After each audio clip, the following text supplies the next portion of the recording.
All right, the Reds, it's the post-match pint. We are at Marine AFC. Today they were knocked out of the FA Cup, unfortunately, by Salford City. But Salford, to be fair, are paying one lad £4,000 a week, whereas Not Marine... just any lad. Rooney, yeah, Rooney. Bastards, I'm stabbing it that way.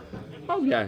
Whereas, to be fair, Marine, you know, their lads are getting £100 tops, if you like, and they didn't disgrace themselves. It was a good game. They scored a nice goal, and then we watched the Reds after that. The Reds was a bit weird, let's be honest. The post-match pint now, we're going to have a chat about this. Kev Walsh, Andy Eaton. I don't really know what to make of it. I mean, we're joint top of the Premier League. We're sound, we're all right. We roll on to the next week. We won 1-0. It was a nice goal. But I think we're going to have the conversation about you feel like Liverpool can play better again. And we've had that conversation a lot. Almost, if you twist it on its head, like, when have Liverpool played well? Well, you can say West Ham at home early on in the season, thought we'd done all right. Then PSG at home in the Champions League. My worry with this is everyone's just expecting Liverpool to click. And there's been loads of articles this week about pressing stats and Liverpool's average position and one thing and the other. And maybe people are expecting the last 3 months of Liverpool's season last season when everyone was just hell for leather and we just went for it. And maybe that's good to come, and I think we kind of lose sight of maybe last season we'd actually scored less than what we've scored now as well. But it just feels like something's missing. It just seems a little bit laboured. We don't seem as sharp. The little final passes and decision making. But the positive to that is you can see where we can improve. If we were scraping out these 1-0s and you can see they put maximum effort in and everything was smooth, we're just getting away with it. Then fine. Don't get me wrong, I'm not saying it's not cause for concern, but you could see where if the right Liverpool turned up today, we absolutely smashed them. I don't think it is cause for concern. I think you're talking about but we haven't clicked into gear, we haven't played well, and we haven't bladdered anyone 5 and 6-0. That's fine, we haven't. But by the same token, we haven't conceded a goal in about 25 years or something. I think Bruce Grobbelaar was in goal last time. Do you know what I mean? We set a record today. Well, there you go. Do you know what I mean? Exactly. In club history. Defending's just as important as going forward. They always say, didn't he? Strikers win games, defenders win titles for you. So we've won again today 1-0, but a lovely goal off solid it was. But he didn't look at the races. But that's fine. When he does look at the races, we're going to look absolutely unbelievable. So I think people are worrying about, we haven't clicked into gear. We're making crises now out of things that are, in the past you'd be made up about having, because you think, well, what is going on? Because that's our natural thing, isn't it? We're worried about, we need something to worry about. We don't have to worry about anything because we're top of the league. We're unbeaten. But Kev, my thing with that is, right, I understand that, and I understand the answer is the season before, we lose that game or we draw it. But until we hit that vein of form, it's the fear that we can't go up those gears that we were in last year where the philosophy was maybe different, isn't it? Don't get me wrong, I believe we are, and I think our defence now is, and I think we conceded 3 in the league, which is mad. We haven't conceded a goal at home all season. Not bad, didn't he? I know. See you later. Not you, it's all off camera, I apologise. Not everyone's as professional as I am, so you know what's right. Andy being one of them. Now listen, I know what you're saying. Listen, we want to click. We want to beat Leicester and Huddersfield 4 and 5-0. And do you know what? If we do click, Huddersfield are not in our league. We're playing a different game to what they will play. They played out from the back today, but we haven't pushed them. We're beating teams that we should be beating. How many times in the past have we lost leagues and not even been involved in the discussion about going for the league? Because we can't beat shite, basically, away from home. Because we're losing 1-0 or 2-1. Sometimes, listen, I've seen that be 3-1 away from home, like a Hull. Today, they've hit the post, sound, yeah, and they've had a penalty appeal that's been turned down. But you always had the feeling. The offside was marginal. It was, but even if they'd have got one of them, they wouldn't. By the end of that game, we said, didn't we, while we were watching double? It felt a bit like a testimonial. Yeah, the pace of it was weird. The pace from 65, 70 minutes just went. It fell off a cliff. So what you're talking about there is 2 teams who've gone. Let's agree that we've had a lovely day out. Shake hands. Yeah. We'll take our only 1 goal down. And Liverpool now can't be looking at goal difference. If you're looking at goal difference, we're not going to win the league. The City are 10 ahead now. 10 goals better than us already this season. To be fair, they played the Dog and Duck at home every fucking week, and we've had to play the Harlem Globetrotters, so that is going to cause you issues, your goal difference. But the thing is, if we go 2.5 points a game over the course of the season, the likelihood is we probably will win the league. And if it gets to the last day of the season and we lose on goal difference, I don't see it getting here. I just really don't. Do you know what I mean? They're going to have to come and play teams now that are a level above what they've been playing. I know they've only got a couple in there, but we're coming through what should be a relatively easy patch of games. People looked at this after an international break and thought, okay, well, we've got Huddersfield away, terrible, we've only got 4 goals all season, no shots on target, blah, blah, blah. That's fine, then we've got Cardiff next week. So people thought, Sam, well, we can make them 10 goals up in them 2 games. It doesn't happen like that. It doesn't work like that. And we changed our team around today and still got the 3 points. So the key is, do that change, keep your players fresh and still win. Winning is important. It's not necessarily the amount of goals you win by. 3 points is what we're aiming for. Do you know think though? I mean, I'm on you on this as well. I know you're you're hosting and that, but I'm going to dive in anyway. There's 2 things here. If you don't win the league on goal difference, then you've had a bloody good season. Goal difference, listen, I know we've suffered from before, but no, but if you win the amount of points and you lose it on goal difference, then you've had a bloody good season.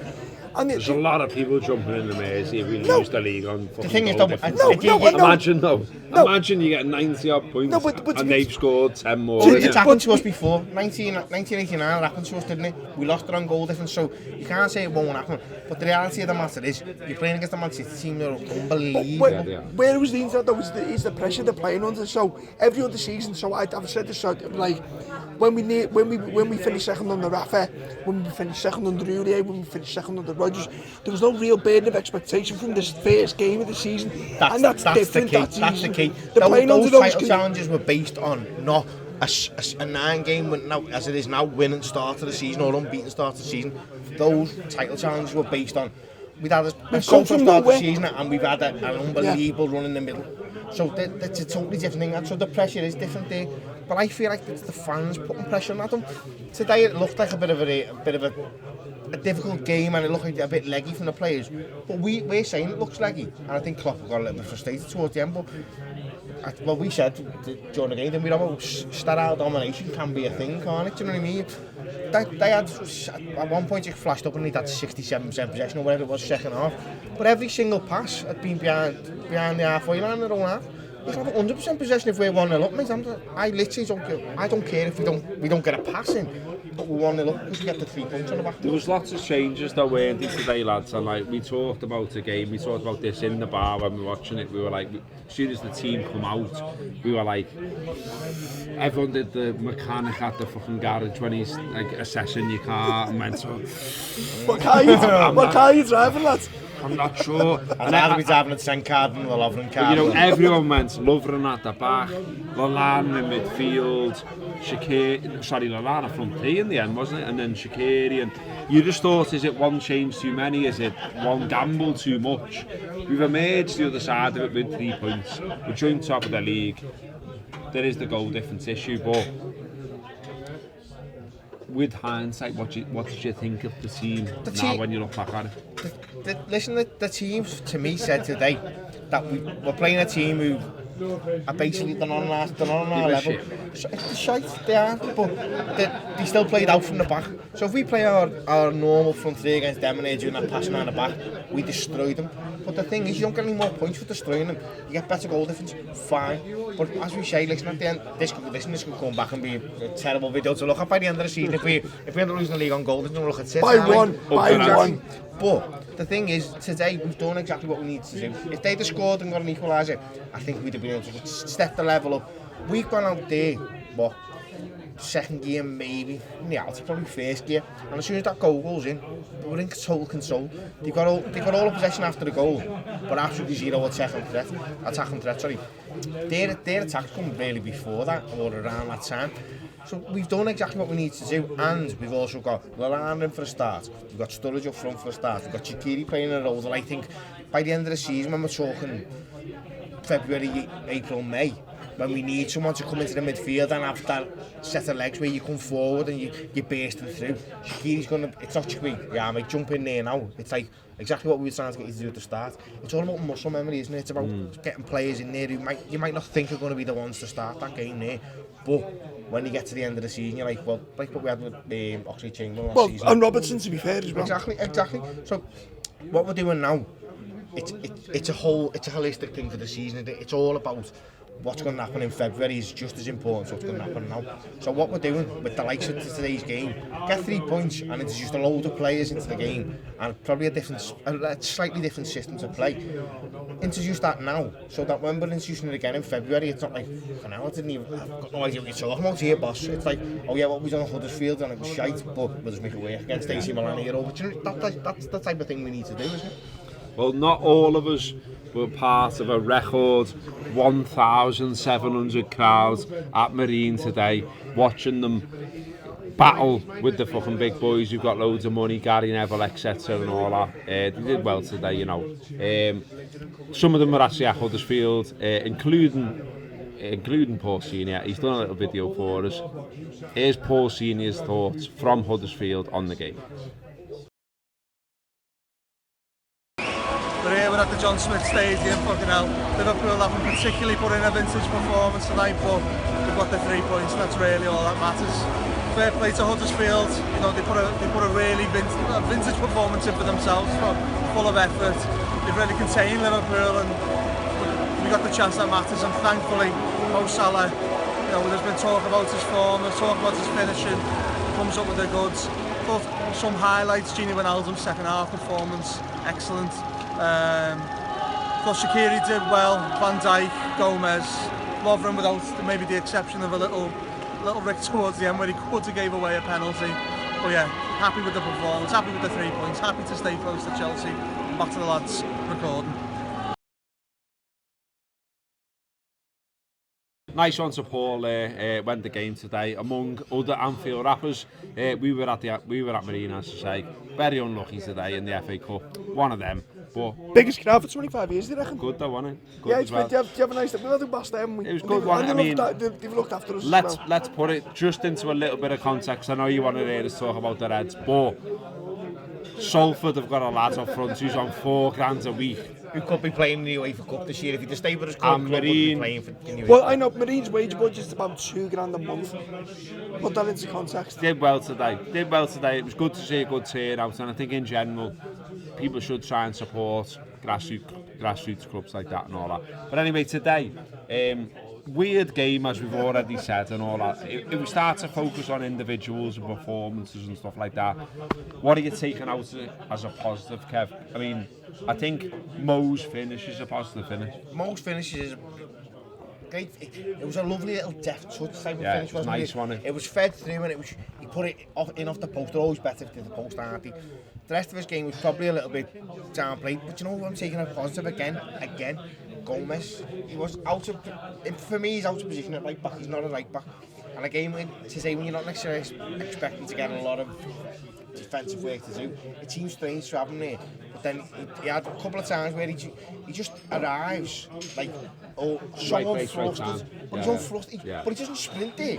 He just sort of presents himself and then deals with the problem that's there. There was one, wasn't it? I don't know who the lad was. We were talking about, and sorry, I know this isn't the best analysis in the world, but we were going, who knows the most Huddersfield players? The only one we knew was Adam Moy. That was all he could. But there was a lad there where he was lining up a shot, wasn't he? He was about to bury it, and Gomez just turned up and went, nah. But that's it, isn't it? He doesn't sprint as bit. Like Lovren, as we were discussing, is very much a last ditch. Yeah. He's everything about him he's good in a crisis. You would suggest. He doesn't sprint, he coasts. Exactly, but that's why him and Van Dijk look so good together, because they glide across the pitch and they arrive when they need to arrive, and they don't go down unless they listen. It's like the Hansen thing, isn't it? He doesn't do slide tackles, you don't need 2 slide tackles.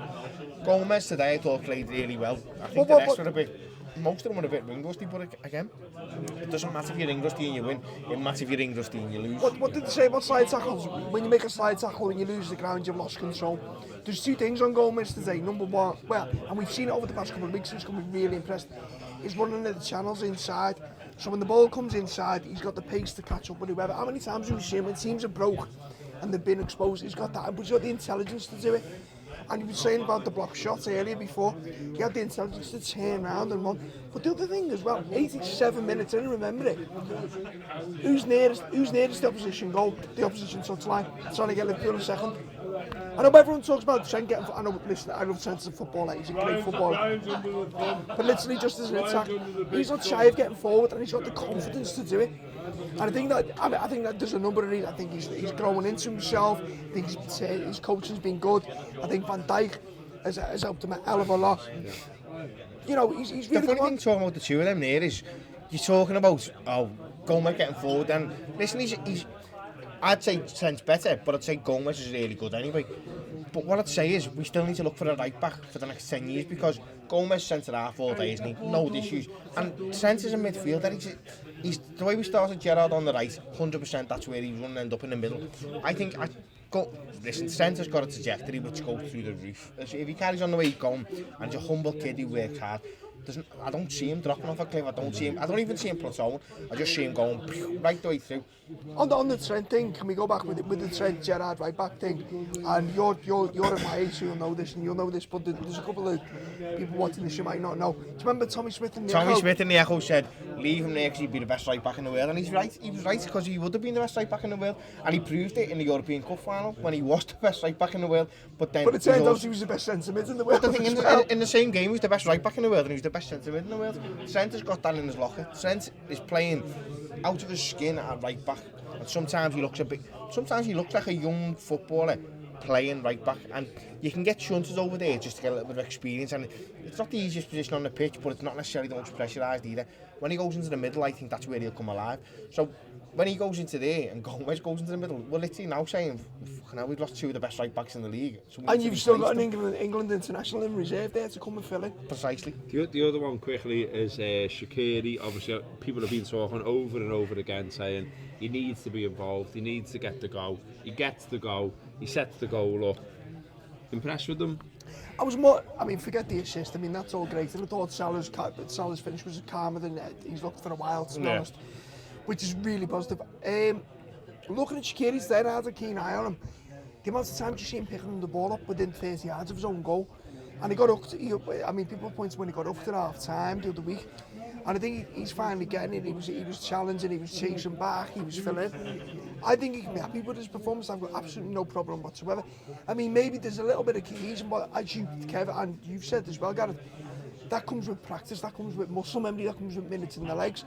But I don't think it's any coincidence that he played that he got the full game today, and he didn't get hooked. And I think he can get off there and go, what job well done. I think he's done his job, but I think he can feel a little bit unfortunate as well because he's been very much the point of a three-man midfield, and often our point is 10 or 15 yards ahead of the other two centre midfielders.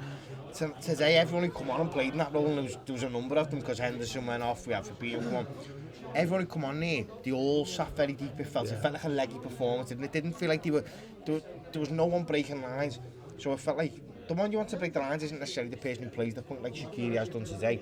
You want them to be the midfielder coming from behind that. So you've got your four attackers already, and then the runs made through, which could be that could be an ideal position to get out of Ramsey in January. And that sounds like the type of thing that he'd love to do, wouldn't it? So I think Shaqiri done okay, but I don't think he was helped by the players around him and the system, but the way it developed. He still gets his assist. Gets his assist and he didn't have a bad game by any stretch of the imagination. But again, it's more minutes in his legs, it's more, I'm part of this team. So that's all got to be a positive, surely. If you want more about this game, there is a post-match pint. Sorry, this is the post-match pint. There is a post-match show. It's actually very post-match pint. There is a post-match show. When I finish this, formerly known as the Pink.